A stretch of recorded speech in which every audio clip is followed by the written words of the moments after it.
ఇప్పుడు మనం ఎద్దాము తర్వాత క్వశ్చన్ ఏమి ఇచ్చిండు మనకి ఫోర్త్ వన్. ఏమి ఇచ్చిండు, find the coordinates of point, అంటే పాయింట్ కనుక్కోమన్నాడు.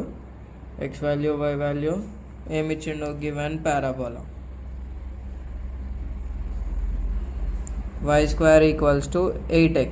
దీన్ని మనం దేంతో కంపేర్ చేస్తాము, కంపేర్ విత్ y² = 4ax కదా.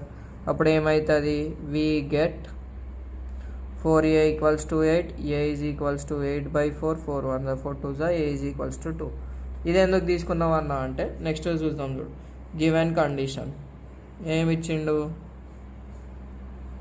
ఫోకల్ డిస్టెన్స్ ఎంత, 10 ఇచ్చిండు.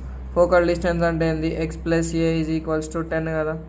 ఆ ఏని తీసుకొచ్చి ఇక్కడ ఎత్తేసేయి, ఈ 2ని తీసుకొని అక్కడ పంపించేసేయి, x = 8 అవుతుంది. ఈ 8 తీసుకొని ఈక్వేషన్ 1లో పెట్టాయి, పారాబోలాలో పెట్టాయి.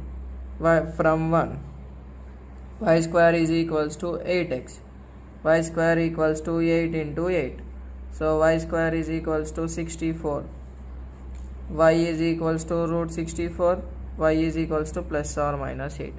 అన్న కొన్నిట్లో రూట్లు ఉన్నప్పుడు +or- ఎందుకు తీసుకోవంటే, ఇది మన పారాబోలా ఎట్లుంటుంది, గ్రాఫ్లు ఉంటుంది కదా. సో అవి ఏడేడ తీసుకుంటామో ఏడేడ తీసుకోమో ఇట తెలియాలి. ఇక్కడ మనకు కోఆర్డినేట్ యాక్సిస్లో వస్తుంది కదా. సో +8 -8 మనకు వాల్యూస్ అనేవి ఉంటాయి. దేర్ ఫోర్ పాయింట్ అని చెప్పి x, y = 8, +or-8 గిదే కనుక్కోమన్నాడు, గదే వచ్చింది. ఇది నీట్గా రాద్దాం. మాకు కోఆర్డినేట్స్ ఆఫ్ పారాబోలా = 8, +8, 8, -8 గింతే ఆన్సర్. ఇది రాసే 2 మార్కులు. సింపుల్ ఉంటుంది, ఇవన్నీ సింపుల్గా ఉంటాయి. మీకు చూడక ప్రాక్టీస్ చేయక కొంచెం డిఫికల్ట్ అనిపిస్తుంది. సరేనా, నెక్స్ట్ వన్ చూద్దాం.